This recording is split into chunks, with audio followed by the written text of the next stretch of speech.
আসসালামু আলাইকুম ওরহমতুল্লাহি ওবরাকাতু।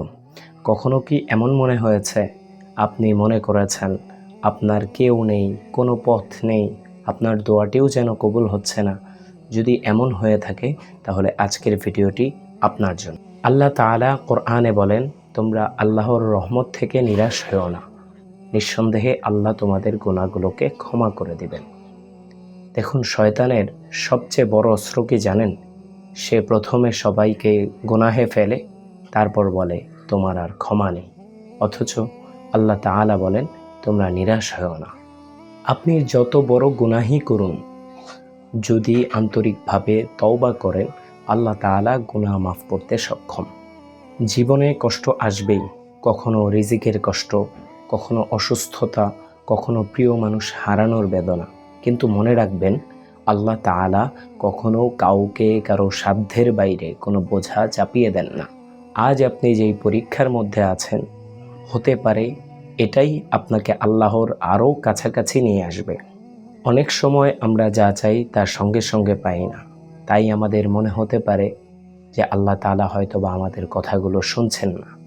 আসলে বিষয়টা তা নয়। আল্লাহ তাআলা তিনভাবে দোয়ার জবাব দিয়ে থাকেন। এক, সঙ্গে সঙ্গে জবাব দিয়ে দেন।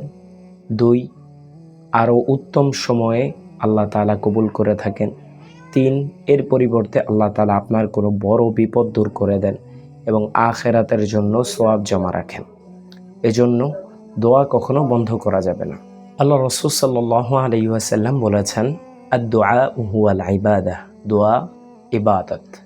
সুতরাং আপনি যখন আল্লাহর কাছে কিছু চাচ্ছেন, আপনি শুধু চাচ্ছেন না, আপনি একটা ইবাদতের মধ্যে আছেন। তাই হতাশ হবেন না। আজ থেকে প্রতিদিন নিয়মিত ৫ ওয়াক্ত নামাজ আদায় করুন, প্রতিদিন কিছু সময় কোরআন তেলাওয়াত করুন, বেশি বেশি ইস্তেগফার পড়ুন এবং রাসূলুল্লাহ সাল্লাল্লাহু আলাইহি ওয়াসাল্লামের উপর প্রাণ ভরে মন ভরে দরুদ পাঠ করুন।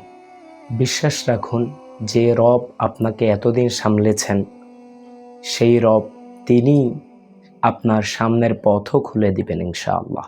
হয়তো আজ আপনার চোখে অশ্রু আছে, কিন্তু যদি আপনি আল্লাহকে আঁকড়ে ধরেন, আল্লাহর হুকুম মানার মাধ্যমে যদি আল্লাহকে প্রিয় করে তোলেন, ইনশাআল্লাহ এই অশ্রুই একদিন হাসিতে পরিণত হবে। আল্লাহ তাআলা আমাদের সকলকে আল্লাহর রহমত থেকে নিরাশ না হওয়ার তৌফিক দান করুন। আমিন।